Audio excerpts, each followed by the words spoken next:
Okay, so this is the lecture. Sorry, this is the lecture 3 of thermal radiation.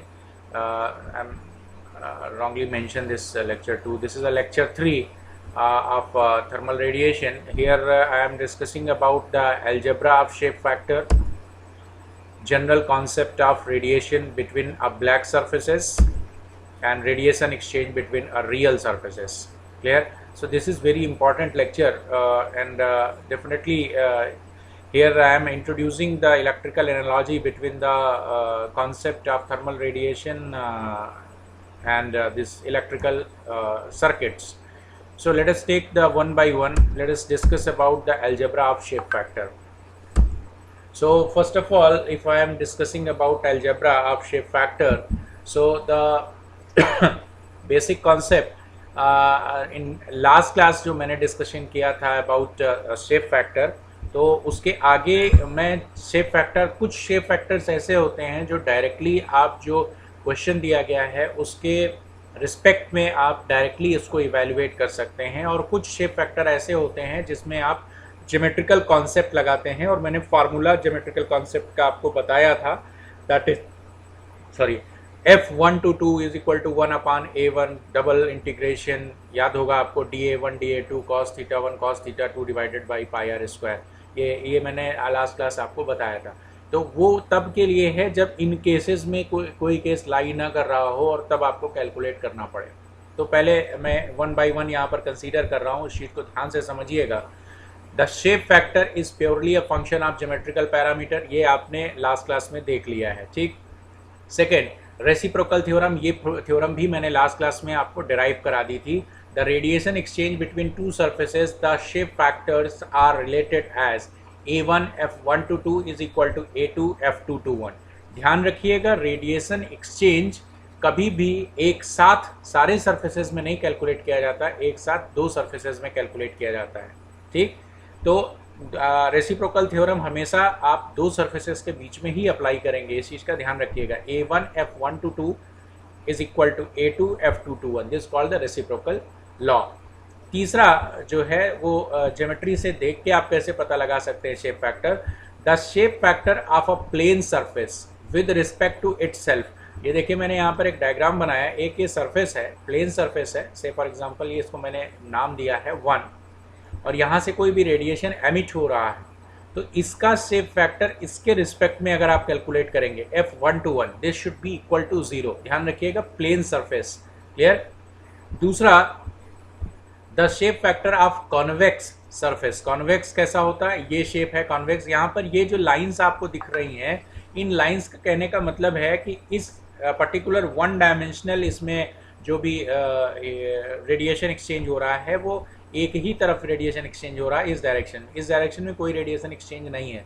तो यहाँ पर अगर मैंने कॉन्वेक्स शेप लिया, तो यहाँ पर कॉन्वेक्स शेप में अगर आप देखोगे, और ये सरफेस अगर मैंने 1 माना है, तो विद रिस्पेक्ट टू इटसेल्फ अगर इसका shape factor with respect to itself या with respect to this surface निकालेंगे, यानी f1 to 1, this also should be equal to 0. ये कैसे पता लगाएंगे, इसमें अगर देखेंगे आप, जैसे यहाँ पर आप देखें, यहाँ से कोई भी रेडिएशन जो एमिट हो रहा है, वो रेडिएशन वापस होके इस सरफेस पर कभी नहीं आएगा. क्लियर. जो भी यहाँ से बाहर जा रहा है वो बाहर ही जा रहा है, इसलिए इसकी वैल्यू को 0 कंसीडर किया गया. यहाँ पर भी अगर आप देखें, तो यहाँ से जितना भी रेडिएशन बाहर निकल रहा है वो सारा का सारा रेडिएशन बाहर निकल जाएगा, कोई भी इसके सरफेस पर ड्रॉप नहीं होगा. इसका मतलब है कि यहाँ पर इसको 0 कंसीडर किया जाएगा. नेक्स्ट, अब मैं अगर इस शेप में कॉन्केव शेप कंप्लीट करता हूँ, कॉन्केव शेप कंसीडर करता हूँ, से फॉर एग्जांपल ये जो शेप है ये कॉन्केव शेप है, और कॉन्केव शेप में मान लो कि ये सरफेस मैंने 1 रखा है, तो कॉन्केव शेप में पॉसिबिलिटी है कि जो रेडिएशन बाहर निकल रहा है उसमें से कुछ रेडिएशन, जैसे मैंने ये लाइन आपको बना के दिखाया है, कुछ रेडिएशन पॉसिबल है कि इस कॉन्केव सरफेस पे ही आके ड्रॉप हो. दैट मीन्स यहाँ पर अगर इटसेल्फ शेप फैक्टर कैलकुलेट कर रहे हैं तो this value is not equal to 0. Clear. Next, अगर if a small body completely enclosed by a bigger body, then shape factor of a smaller body with respect to bigger body is unit. That means कोई भी एक smaller body, arbitrary shape, कोई जरूरी नहीं है कि ये सर्कुलर शेप का हो, कोई भी आर्बिट्रेरी शेप है और उसको एक बिगर इनक्लोजर से आपने अगर ढक दिया है और आप शेप फैक्टर f1 to 2 निकाल रहे हैं, शेप फैक्टर क्या निकाल रहे हैं, F1 to 2 निकाल रहे हैं, that is F1 to 2। Clear, F1 to 2 यानी शेप फैक्टर F1 to 2 कहने का मतलब है कि radiation transfer from first surface to second surface. इसका मतलब ये है कि जितना भी रेडिएशन 1 से जा रहा है वो 2 के जो सेकेंड सरफेस है वो सेकेंड सरफेस पूरा का पूरा उसको एब्जॉर्ब करेगा। दैट मीन्स F1 to 2 इस केस में आप 1 कंसीडर करेंगे। क्लियर, ये चीज़ का ध्यान रखिएगा। नेक्स्ट एक और रूल है, that is the summation rule. The sum of view factors from surface I. अब इस चीज़ को आप समझिए, मान लो कि मैंने ये एक सरफेस कंसीडर किया, ये एक सरफेस आई है। क्लियर, यहाँ पर एक सरफेस है, ये एक सरफेस है, ये एक सरफेस है। से for example this is the first surface, this is the second surface, this is the third surface. ये 3 सरफेस हैं। तो रेडिएशन यहाँ से भी रेडिएशन यहाँ पर भी आ रहा है, रेडिएशन यहाँ पर भी आ रहा है। क्लियर, ये रेडिएशन कुछ इस तरह से ith सरफेस से ड्रॉप हो रहा है। तो अगर मैं यहाँ पर इसको लिखूंगा तो कैसे लिखूंगा, समेशन रूल ध्यान से देखिएगा। समेशन रूल क्या है, that is I to 1 plus shape factor Fi to 2 plus shape factor Fi to 3। This should be equal to 1। Clear, तो आप यहाँ पर देखें मैंने 3 सरफेस कंसीडर किया, तो आप जो जिस सरफेस से एमिशन कंसीडर कर रहे हैं उसको आप एज अ रेफरेंस मानेंगे और वहाँ से एक एक करके, एक सरफेस फिर सेकंड सरफेस फिर थर्ड सरफेस, इन सारे शेप फैक्टर का जो समेशन है वो समेशन इक्वल टू 1 होगा। This called the summation rule. इसी तरह से अगर आप 1 के लिए लिखना चाहते हैं तो 1 के लिए क्या लिखेंगे, अगर मान लिया मैं 1 को रेफरेंस मान रहा हूँ, 1 को मैं अगर मैं रेफरेंस मान रहा हूँ, मैं ये भी लिख के दिखाता हूँ कि अगर मैंने 1 को रेफरेंस माना और 1 से मैं देख रहा हूँ, तो 1 से मैं कैसे लिखूंगा, F1 to I plus F, this one is F1 to 2 plus F1 to 3। This should be equal to 1। Clear, तो ये समेशन रूल लिखने का तरीका है कि आप जिस भी रेफरेंस सरफेस को आप जहाँ से एमिशन कैलकुलेट करना चाह रहे हैं उसको एज अ रेफरेंस मानेंगे और बाकी के सरफेसेस में उसको शेप फैक्टर कैलकुलेट करके उनका एडिशन अगर करेंगे तो इनका एडिशन हमेशा 1 आएगा। क्लियर, ये बात समझ में आया। तो ये nth सरफेसेस के लिए एप्लीकेबल है। क्लियर, ये nth सरफेस के लिए एप्लीकेबल है। 4 सरफेस हो सकते हैं, 5 सरफेस हो सकते हैं, 6 सरफेस हो सकते हैं, ये डिपेंड करेगा क्वेश्चन के अकॉर्डिंग। क्लियर, यहाँ पर मैंने लिखा है, ये मैंने एक जनरल फार्मूला लिखा है कि that is Fi to j where j is variable from I to n। Clear, sorry एक चीज़ मैं यहाँ पर एक चीज़ मैं यहाँ पर लिखना थोड़ा सा गड़बड़ कर गया, वो मैं आपको बताता हूँ, सॉरी फॉर दैट। यहाँ पर एक चीज़ थोड़ी सी मिस्टेक हो गई, वो मैं लिख के बताता हूँ। यहाँ मैं फिर से लिख रहा हूँ उसको, तो आप कंफ्यूज़न नहीं रहेगा आपको। मैं फिर से लिख रहा हूँ इस चीज़ को, देखिए। चलिए मैं पहले ith सरफेस के लिए लिख रहा हूँ, ith सरफेस को मैं रेफरेंस मान रहा हूँ। ठीक, इसको मैंने रेफरेंस माना, तो कैसे शेप फैक्टर लिखा जाएगा, F, पहले इसका इटसेल्फ आप कैलकुलेट करिए, that is Fi to I plus ये मैंने बताना मैं भूल गया था, sorry, Fi to I plus Fi to 1 plus Fi to 2 plus Fi to 3 this equal to 1। Clear, ये है समेशन रूल, जिसमें इटसेल्फ पहले एक जरूर लिखते हैं। जैसे सपोज करो मैं सेकंड को रेफरेंस मान लूँ, ये सेकंड सरफेस को मैं रेफरेंस मानूँ और यहाँ से हमको कैलकुलेट करना है, तो मैं सेकंड सरफेस के लिए कैसे लिखूँगा, F2 to 2 पहले itself plus F2 to 1 plus F2 to 3 plus F2 to I this should be equal to 1। Clear? तो ये क्या हो जाएगा, ये शेप फैक्टर आपका सेकेंड सरफेस के लिए, अगर आप सेकेंड सरफेस को रेफरेंस मानते हैं। क्लियर? यानी अगर आपके 3 इंक्लोजर्स हैं, देखिए इनमें वर्डिंग समझिए, ये अगर सरफेस है तो 1 2 3 इसको इंक्लोजर बोलेंगे। अगर मैं सेकंड को सरफेस मान रहा हूं तो 1 I और 3 ये 3 इंक्लोजर्स होंगे। तो जितने इंक्लोजर्स होंगे उससे एक टर्म ज़्यादा होगा एडिशन में लिखते समय, क्योंकि इटसेल्फ आप कैलकुलेट कर रहे होंगे। Is that clear? ओके, अब नेक्स्ट थ्योरम है सुपरपोजिशन रूल। सुपरपोजिशन रूल का कॉन्सेप्ट क्या है कि सपोज करो ये जैसे डायग्राम में बना हुआ है, डायग्राम में काफ़ी कुछ क्लियर है। सपोज इस तरह का कोई भी, ये ध्यान रखिएगा एडजेसेंट सरफेस होने चाहिए, यानी सरफेस एक दूसरे के साथ कनेक्टेड होने चाहिए। ठीक, ये सरफेस है और एक ये सरफेस है। ये सरफेस जो ये वाला सरफेस आप देख रहे हैं, ये सरफेस, ये कोई 2 सरफेस हैं, इनका एडिशन है। Clear?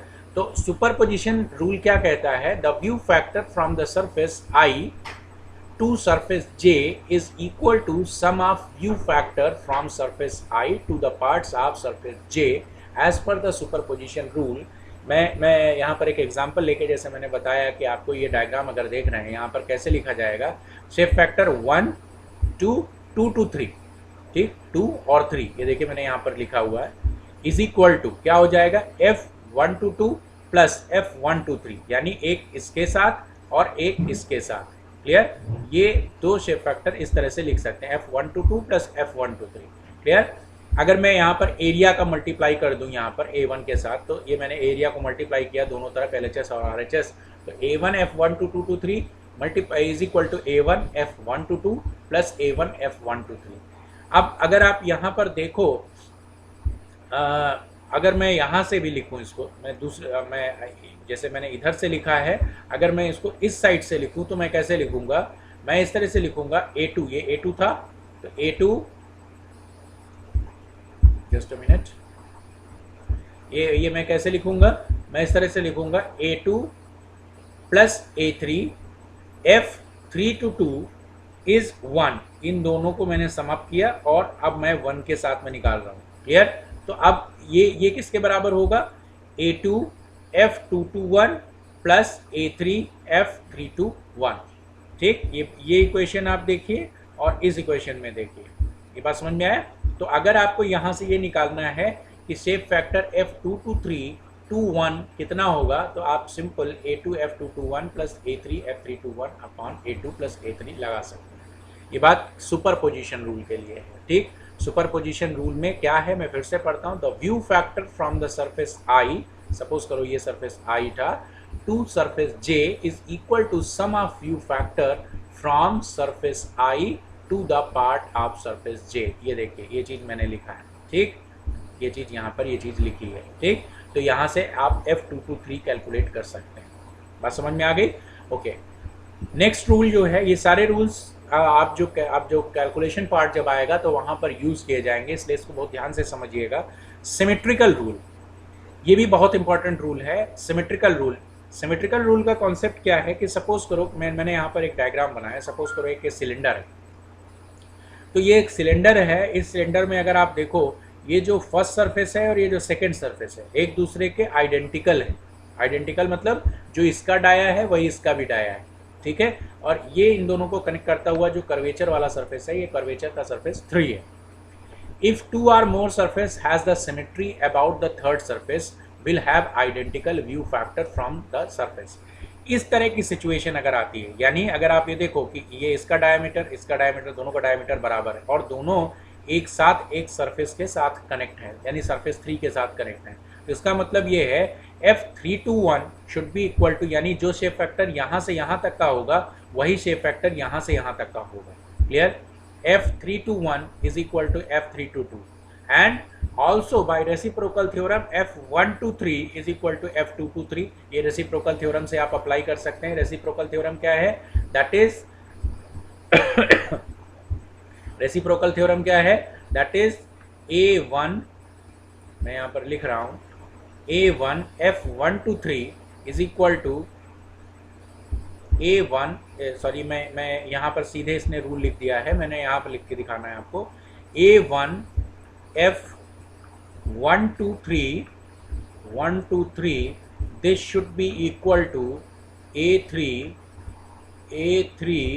F321 and also this one is A2 F223 this should be equal to A3 F322 clear.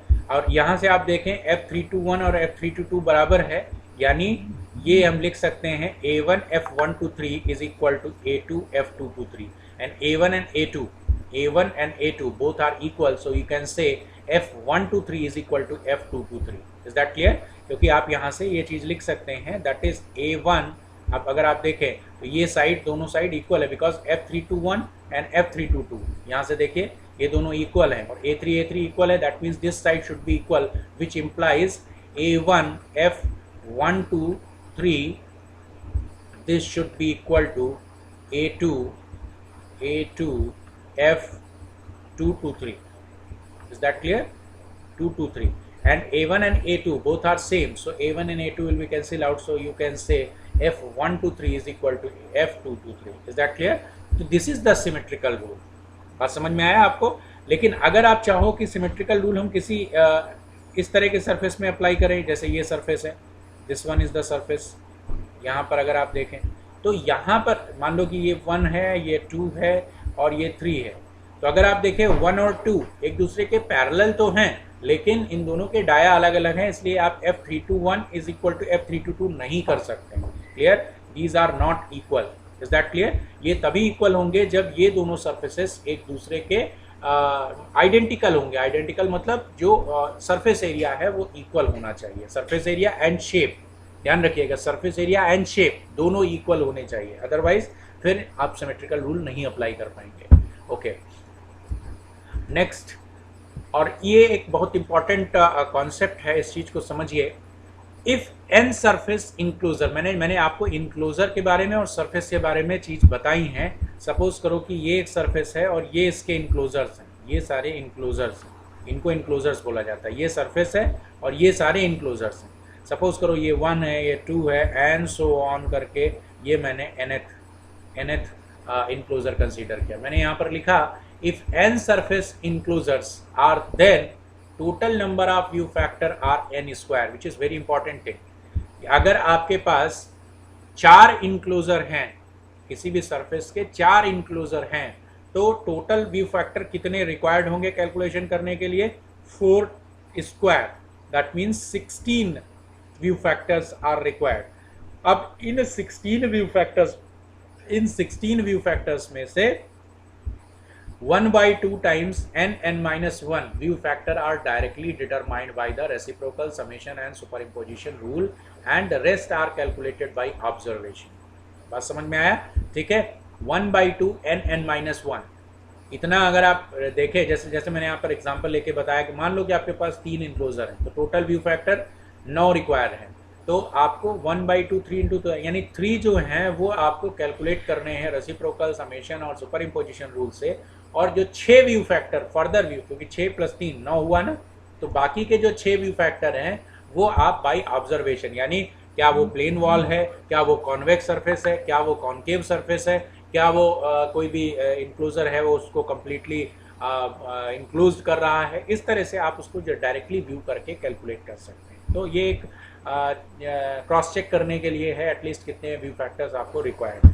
Okay, सो अब मैं बात करता हूँ radiation heat transfer between black surface. ये मैंने लास्ट क्लास आपको डिराइव कराया था, मैं इसको जनरलाइज कर रहा हूँ। केवल जनरलाइज करने के लिए मैंने क्या किया, यहाँ पर मैंने यहाँ पर 2 कोई भी आर्बिट्ररी शेप्स के ब्लैक बॉडीज कंसीडर किए हैं ब्लैक सरफेसेस में। अब यहाँ पर मैं बॉडी बार बार नहीं बोलूँगा, दीज आर द सरफेसेस। इस सरफेस के लिए ये इंक्लोजर है और इस सरफेस के लिए ये इंक्लोजर है। बस समझ में आ गया? तो इंक्लोजर और सरफेस कॉन्सेप्ट समझ लीजिए। इंक्लोजर वो सरफेस होता है जिसमें रेडिएशन रिसीव हो रहा है, और सरफेस वो सरफेस टेक्निकली उसको बोलते हैं जिसमें रेडिएशन एमिट हो रहा है। इस चीज़ को समझ लीजिए। ओके, तो radiation heat transfer between black surfaces अगर मैं कंसीडर करूँ, मैंने लिखा है यहाँ पर, consider two arbitrary shape black bodies maintain at a temperature T1 and T2। Clear, ये दो टेम्परेचर हैं T1 और T2 टेम्परेचर पर मैंने यहाँ पर रखा। Separately, whose surface areas are A1 and A2, and the shape factor reciprocal represented the fraction of energy emitted by the surface 2 to 1 is F1 to 2 and F2 to 1. Clear? F1 to 2 is the fraction of energy which is transferred from 1 to 2, and F2 to 1 represent the fraction of energy transferred from 2 to 1. Is that clear? So that the net energy interaction, ध्यान से समझिए क्या लिखा मैंने, net energy interaction between black surfaces Q net is equal to कितना हो जाएगा, F1 to 2 Q1 minus F2 to 1 Q2। ये बेसिकली क्या लिखा हुआ है, ये अगर आप देखें ये लिखा हुआ है, this is Q1 to 2 minus Q2 to 1, Q2 to 1। तो Q1 to 2 is equal to F1 to 2 Q1 होगा, माइनस F2 to 1 Q2 हो जाएगा। ये बात आपको समझ में आ जाएगी। Q1 और Q2 क्या है, Q1 मैं यहाँ पर लिख भी देता हूँ, Q1 क्या है, this one is sigma A1 T1 to the power 4। Q2 क्या है, Q2 is equal to this one is sigma A2 T to the power 4। Clear. तो अगर मैं यहाँ पर Q1 और Q2 की वैल्यूज पुट कर दूँ, Q net F1 to 2 sigma A1 T1 to the power 4 minus F2 to 1 sigma A2 T to the power 4 हो जाएगा। सिग्मा कॉमन कर लीजिए, सिग्मा हमने कॉमन कर लिया, तो this is the A1 F1 to 2 T1 to the power 4 minus A2 F2 to 1 T to the power 4। और अगर मैं यहाँ पर रेसिप्रोकल थ्योरम लगा दूँ तो A1 F1 to 2 this should be equal to A2 F2 to 1 हो जाएगा कि नहीं हो जाएगा। That means this value and this value are equal. तो मैं यहाँ पर कॉमन ले रहा हूँ, कॉमन लेके मैं इसको लिख रहा हूँ, देखिए कॉमन लेके मैंने यहाँ पर रेसिप्रोकल थ्योरम मैंने अप्लाई कर दी, और रेसिप्रोकल थ्योरम अप्लाई करके मैंने यहाँ पर क्या लिखा, ये देखिए रेसिप्रोकल थ्योरम अप्लाई की, तो वही जो Q नेट मैंने लिखा था उसमें A1 F1 to 2 कॉमन ले सकते हैं या A2 F2 to 1 कॉमन ले सकते हैं, कोई ज़रूरी नहीं है कि A1 F1 to 2 ही लें। तो मैंने A1 F1 to 2 लिया, sigma T1 to the power 4 minus T to the power 4 हुआ। तो ये वैल्यू आपको net energy interact between the two surfaces बताएगा। अब मैं इसको जनरलाइज करता हूँ, जनरलाइज इस तरह से करता हूँ कि सपोज करो कि एक सरफेस है और उसके n इंक्लोजर्स हैं। क्लियर, ये n इंक्लोजर्स हैं, ये जो बाहर बने हुए हैं ये इंक्लोजर्स हैं, और आपको निकालना है कि what is the net energy, लिखा है मैंने। Now if we generalize that the black surfaces, black body of ith surface, ये ith सरफेस है, this is the ith surface is enclose by n black surfaces. ध्यान रखिएगा ये केवल अभी जो कंसीडर किया जा रहा है वो ब्लैक सर्फेसेस के लिए। ये यहाँ पर ब्लैक सर्फेसेस हैं 1 2 3 4, ये ब्लैक सर्फेसेस हैं। क्लियर। तो आपको अगर जनरल लिखना है तो आपको लिखना है what is the Q1 net energy interact. तो मैं यहाँ पर लिख के दिखाता हूँ, दिस इज Q1 क्योंकि QI क्योंकि इसको मैंने I नाम दिया है, this QI, this should be equal to, ये कैसे लिखा जाएगा देखिए, A1 पहले एक एक कंसीडर करिए, A1 F, this one is F, इसको मैंने I लिखा है, sorry, AI Fi to 1 sigma, this one is Ti to the power 4 minus T1 to the power 4 plus AI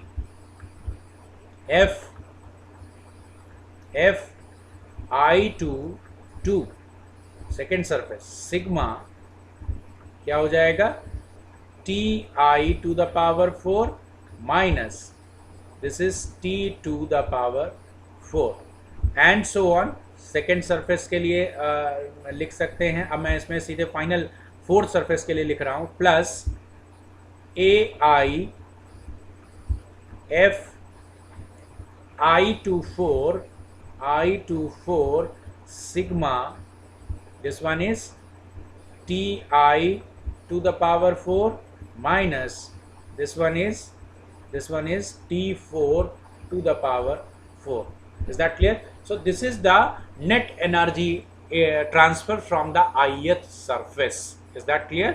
अब आप कहेंगे कि सर यहाँ पर तो सीधे हम ये भी निकाल सकते थे कि ith सरफेस से जो एनर्जी एमिट हो रही है वो एनर्जी है that is the sigma, this is sigma ai ti to the power 4. तो वो जो एनर्जी है this is the total energy मतलब इससे मैक्सिमम पॉसिबल एनर्जी इतनी निकल रही है. लेकिन ये जो एनर्जी जो सरफेसेस के साथ इंटरेक्ट हो रही है वो ये है. ठीक, तो इनमें दोनों में डिफरेंस है कि अगर आप सोचे कि ये क्यू हम ये ऐसे निकाल लें, सिग्मा ai, ये ai and this is the ti to the power 4, अगर हम ये निकाल रहे हैं. ठीक, तो this is the total amount of energy, this is not a net amount of energy. Total और नेट में डिफरेंस है, इस चीज को समझ लीजिए. मैं बार बार यहीं पर गलती आप बार बार करेंगे. तो this one is the total energy and this one is the net energy interact. Clear? तो मैंने जैसे यहाँ 4 सरफेसेस के लिए लिखा था, ये इस तरह से जो चीज़ मैंने अभी यहाँ पर आपको लिख के दिखाया वही चीज़ मैंने यहाँ पर लिखी हुई है. क्लियर? ओके, तो मैंने यहाँ पर 4 इनक्लोजर्स लिए थे. ये मैंने 3 इनक्लोजर्स के लिए लिखा है, सॉरी ये केवल 3 ही इनक्लोजर्स हैं यहाँ पर. ओके, एनीवे, तो अब मैं आगे बढ़ता हूँ. अब मैं radiation heat transfer real surface की बात करता हूँ कि रियल सरफेस में किस तरह से हीट ट्रांसफर होती है. Most of the practical problems, अब मैं रियल सरफेस बहुत कॉम्प्लिकेटेड है कैलकुलेट करना, तो उसमें कुछ एक एजम्पशंस फॉलो करते हैं और ध्यान से देखिए वो क्या एजम्पशंस हैं. Most of the practical problems deal with the non-black surfaces and net radiation between 2 or more non-black surfaces is provided more accurate result for a real surfaces. The radiation between non-black surfaces have lots of complications due to multiple reflection. So for the sake of analysis, we consider some assumption that an enclosure to be opaque, यानी जो enclosure आप लगा रहे हैं वो assume करके चल रहे हैं कि उसमें जो प्रॉपर्टीज़ हैं वो ओपैक की होनी चाहिए. ओपैक की मतलब कोई भी रेडिएशन ट्रांसमिट नहीं हो रहा होगा उस इनक्लोजर के थ्रू. टू बी ओपैक, डिफ्यूज मतलब कि उस पर रिफ्लेक्शन जो भी आएगा वो डिफ्यूज होगा. एंड ग्रे बॉडी का मतलब हर एक वेवलेंथ के लिए जो उस इनक्लोजर की जो प्रॉपर्टीज़ हैं वो यूनिफॉर्म होंगी. एंड ग्रे बॉडी यानी इनक्लोजर जो लगा रहे हैं वो किस तरह के इनक्लोजर्स होने चाहिए, ओपैक होना चाहिए, डिफ्यूज होना चाहिए और ग्रे बॉडी होना चाहिए. Which means surface is non transparent, diffuse emitter.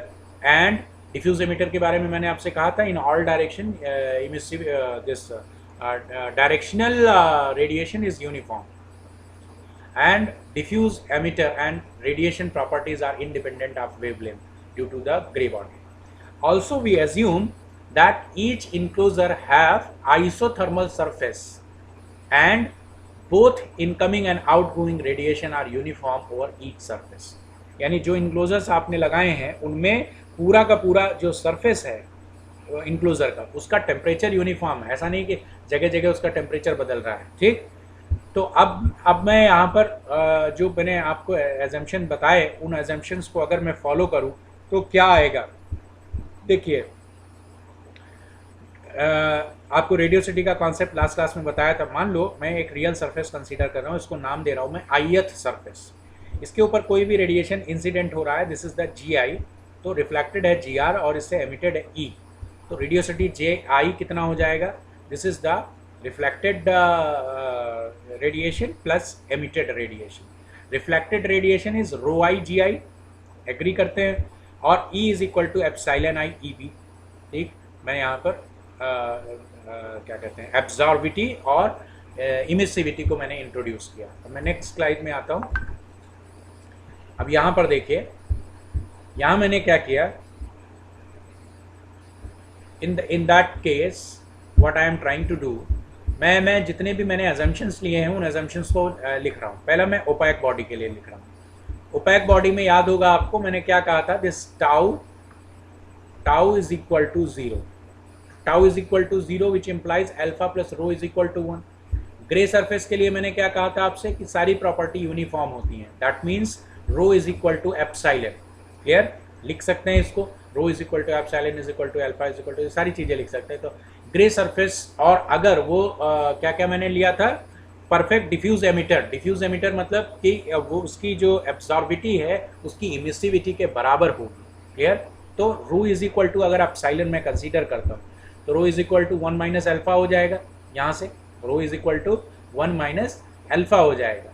ठीक, तो अब मैं यहाँ पर लिख रहा हूँ जे आई इज इक्वल टू क्या था, रो टाइम्स जी आई था, तो उसको मैंने 1 माइनस अल्फा लिख दिया। क्लियर, 1 माइनस अल्फा, ये सॉरी रो नहीं है ये, I am so sorry, this is the alpha I is equal to rho I, sorry alpha I is equal to rho I, so this is rho is equal to 1 minus alpha. ठीक, तो वहाँ पर क्या था alpha, एक minute में लग रहा है कुछ, एक मिनट मैं पीछे देख रहा हूँ, पीछे स्लाइड पे, this is the rho times G I. ठीक है, तो this is the rho times G I, तो रो को मैंने 1 माइनस अल्फा लिखा, और ग्रे सरफेस की वजह से ये एक्चुअल में this is the alpha, sorry this is the alpha I and this is the rho I. So what I am trying to do, this one is for the ith surface if I am writing, तो this is the J I, rho I की जगह मैंने लिखा 1 minus alpha I G I plus epsilon I E B I, और grey surface की वजह से alpha आई को मैंने ई आई के रिस्पेक्ट में लिख दिया। तो this is the J I term, let us say this is the equation number 1। Clear, इसको मैंने इक्वेशन नंबर 1 दिया। If surface is a black body then definitely epsilon 1 is equal to epsilon I is equal to 1, यानी जो मैंने surface consider किया था, अगर वो सरफेस ब्लैक बॉडी है तो उसकी इमिसिविटी कितनी होगी, 1 होगी। अगर मैं यहाँ पर 1 रखता हूँ तो क्या हो जाएगा, radiosity is equal to the emissive power E B I, और ई बी आई क्या हो जाएगा, this is sigma T1 to the power 4, sorry this is not a AI, clear, sigma Ti to the power 4 watt per meter square, clear, watt per meter square, sigma Ti to the power 4. But for non-black surface, net radiation heat transfer to or from a surface is, देखिए जो surface आपने consider किया था, उस surface से heat transfer अगर हो रही है या उस सरफेस पर हीट ट्रांसफर आ रही है, ये थ्योरी दोनों के लिए एप्लीकेबल है। ठीक, तो अगर मैं इसमें कंसीडर कर रहा हूँ, और वो कंसीडर ये कर रहा हूँ कि ये जो टोटल यहाँ से बाहर जो निकल रहा है वो जे है, क्लियर, ये जो है वो जे है, और जो आ रहा है वो जी है, ये इरेडिएशन है और ये रेडियोसिटी। तो अगर मैं नेट रेडिएशन देख रहा हूँ इसमें, for the non black surface net radiation heat transfer to और from a surface is Q I net, अगर मैं देखूंगा तो मैं यहाँ पर लिख सकता हूँ, ये डिफरेंस का साइन है, एक्चुअली नेगेटिव साइन नहीं है, डिफरेंस का साइन है, जो भी वैल्यू बड़ी होगी। तो यहाँ पर मैं जी आई को स्मॉलर मान रहा हूँ, आप देख रहे हैं कि यहाँ पर 2 क्वांटिटीज़ हैं, तो मैं यहाँ पर लिख रहा हूँ दिस इज द ए आई, जो नेट रेडिएशन में चेंज देख रहा हूँ उस सरफेस के ऊपर, तो ए आई जे आई माइनस जी, जे आई लिख सकता हूँ मैं कि नहीं लिख सकता हूँ, इसको इससे माइनस कर दूंगा तो यही तो आएगा ना कि नेट रेडिएशन इस सरफेस पर कितना आया, बात समझ में आया, तो इस सरफेस पर कितना आया, this is A I J I minus G I, ये चीज़ आपको समझ में आ गई होगी। ठीक, तो अब यहाँ से मैं जी आई की वैल्यू इक्वेशन नंबर 1 से आप जी आई की वैल्यू अगर कैलकुलेट करेंगे तो कितनी आएगी, J I minus epsilon I E B I divided by 1 minus epsilon I. ये देखिए, इस जी आई की वैल्यू मैं इस इक्वेशन में अगर पुट करूँ तो क्या आएगा, Q I net is equal to A I, ये मैं ith सरफेस को देख रहा हूँ, ये चीज़ आपको समझ में आया होगा। इसका कहने का मतलब ये है कि अगर सपोज करो ये 100 यहाँ से आया और यहाँ से जो निकला है वो 120 है, तो नेट इसके पास कितना रेडिएशन आया, दिस इज द 20, ये बात समझ गए, तो यही चीज़ मैंने यहाँ पर लिखी हुई है। ठीक है, तो this is the Q I net is equal to A I J I minus G I की मैंने वैल्यू पुट कर दी यहाँ पर, और इस इक्वेशन को अगर आप सॉल्व करोगे तो this one is this value, sorry क्या क्या आपका कैंसिल आउट होगा, this is the J I and this J I will be cancel out, clear.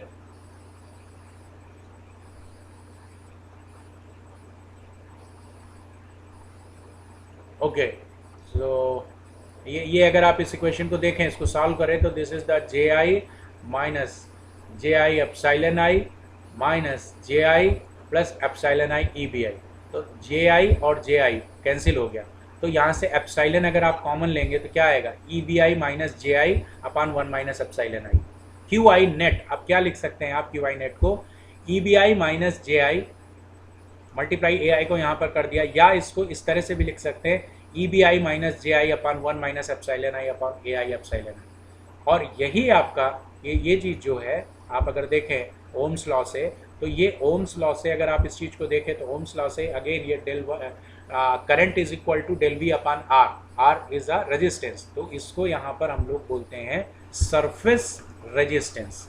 क्या बोलते हैं, सरफेस रेजिस्टेंस। ये किसी भी रियल सरफेस के लिए सरफेस रेजिस्टेंस, यानी अगर एक सरफेस है तो उसमें मैं इस तरह से एक रेजिस्टेंस कंसीडर करूं, इस तरह से एक रेजिस्टेंस कंसीडर करूं, अगर ये आयत सरफेस है तो ये इसमें जो करंट पास हो रही है यानी जो रेडिएशन है वो रेडिएशन इस आयत सरफेस का कितना हो जाएगा, इसको मैं बोलूँगा ई बी आई, और इसको मैं बोलूँगा this one is J I. Clear. और ये जो रेजिस्टेंस है इस रेजिस्टेंस को मैं बोलूँगा this one is 1 minus epsilon I upon A I, this is A I epsilon I. Is that clear. तो ये इसका आपका इलेक्ट्रिकल रेजिस्टेंस हो गया, ये चीज़ मैंने यहाँ पर लिखी है, ठीक। और यही चीज़ मैंने आपको नोट करके भी बताया कि अगर कोई भी नॉन ब्लैक सरफेस है, इसको कैसे कर सकते हैं, जब मैं क्वेश्चन करूँगा और क्लियर होगा कि अगर कोई नॉन ब्लैक सरफेस है, इस चीज़ को आप ऐसे समझ सकते हैं, एक कोई नॉन ब्लैक सरफेस है, ठीक, तो आप क्या करें, हाइपोथेटिकली उसके पीछे एक ब्लैक सरफेस आप अप्लाई कर दीजिए, तो ब्लैक सरफेस की इमिसिव पावर क्या हो जाएगी, this one is E B I. इसको बस केवल लिखने का तरीका है। और यहाँ की इमिसिव पावर क्या है, this is the J I, और इन दोनों के बीच में एक रेजिस्टेंस आएगा, और वो रेजिस्टेंस कौन सा है, this resistance is known as the surface resistance 1 minus epsilon I upon A I epsilon I. जब मैं क्वेश्चंस करूंगा ये चीज़ और क्लियर हो जाएगी। ये चीज़ मैंने लिखा है नोट करके, for any non black surface if we require to calculate the radiation emitted net by surface, then first add a hypothetical black surface behind the non-black surface, and in between these resistance is a surface resistance, so easily you can evaluate। if surface is a black body, अब suppose करो जो surface है वो black body है, तो जाहिर सी बात है कि इसकी ये अगर black body है तो black body के पीछे black body लगाने की जरूरत नहीं है, यानी वो particular black body होगा और वहाँ पर ये resistance negligible हो जाएगा, कोई resistance की ज़रूरत ही नहीं है। that means क्या हो जाएगा, epsilon I is equal to 0, तो आप देख लीजिए कि ये रेजिस्टेंस इक्वल टू 0 हो जाएगा। That means Q I should be equal to 0, J I is equal to E B I, and this E B I is equal to sigma T I to the power 4। Hence we can say the net radiation for black surface is 0. Whatever the heat is transferred incident on the black surface, it completely absorbed by that surface. Clear? तो J I और E B I both are equal. Clear? So net radiation वहाँ पर 0 हो जाएगा, क्योंकि जो वहाँ से एमिट हो रहा होगा और जो वहाँ पर इंसिडेंट हो रहा है दोनों वैल्यू बराबर हो जाएंगे, तो नेट वैल्यू 0 हो जाएगी। ये चीज़ मैथमेटिकली आप बहुत आसानी से समझ सकते हैं। Now the net radiation heat transfer between non black surfaces is determined by using above concept is by considering 2 non black surfaces as shown in the figure. ये जो फिगर है या 2 नॉन ब्लैक सर्फेसेस को आप consider अगर कर रहे हैं तो 2 नॉन ब्लैक सर्फेसेस में आपको क्या करना है, जैसे ये नॉन ब्लैक सरफेस है और ये नॉन ब्लैक सरफेस है, तो आप इसके पीछे एक हाइपोथेटिकल ब्लैक बॉडी लगा दीजिए और इसके पीछे एक हाइपोथेटिकल ब्लैक बॉडी लगा दीजिए। तो ये इसका जो रियल बॉडी है वहाँ पर क्या हो जाएगा, J1, ये दूसरी बॉडी है तो क्या हो जाएगा J2, और जो ब्लैक बॉडी है उस पर क्या हो जाएगा, दिस वन इज EB1, और जो दूसरी ब्लैक बॉडी है उस पर क्या हो जाएगा, दिस इज द EB2। तो ध्यान रखिएगा कि EB1 और J1 इन दोनों के बीच में, क्लियर, इन दोनों के बीच में कौन सा रेजिस्टेंस होगा, सरफेस रेजिस्टेंस। इन दोनों के बीच में सरफेस रेजिस्टेंस, इनके बीच में क्या होगा, इसको बोलते हैं स्पेस रेजिस्टेंस। कैसे कैलकुलेट करेंगे, Q1 to 2 is equal to radiation leaving surface 1 and strike surface 2, radiation leaving surface 2 and strike surface 1। तो मैं यहाँ पर वही चीज़ लिख रहा हूँ, net energy A1 F1 to 2 Q1 minus A2 F2 to 1 Q2। Clear है, मल्टीप्लिकेशन में है। Apply the reciprocal rule, A1 F1 to 2 is equal to A2 F2 to 1, that means Q net is equal to A1 F1 to 2 Q1 minus Q2। अब इस चीज़ को आप कैसे लिख सकते हैं, इसको और कैसे लिखा जा सकता है, इसको देखिए मैंने यहाँ पर लिखा है फॉर नॉन ब्लैक सर्फेसेस, अगर ये नॉन ब्लैक सर्फेसेस हैं, for non black surfaces Q1 is equal to J1 and Q2 is equal to J2। तो Q नेट कितना हो जाएगा, A1 F1/2 J1 minus J2। तो Q1/2 अभी मैंने लिखा था वहाँ पर Q1, क्योंकि रियल सरफेस का मैंने क्या कहा आपको कि वहाँ पर जो नेट रेडिएशन चेंज देख रहे होते हैं वो J1 और J2 होता है। तो Q net is equal to कितना हो गया, A1 F1/2 J1 minus J2। क्या था, A1 F1/2 Q1 minus Q2 था, तो उसको मैंने J1 माइनस J2 कर दिया।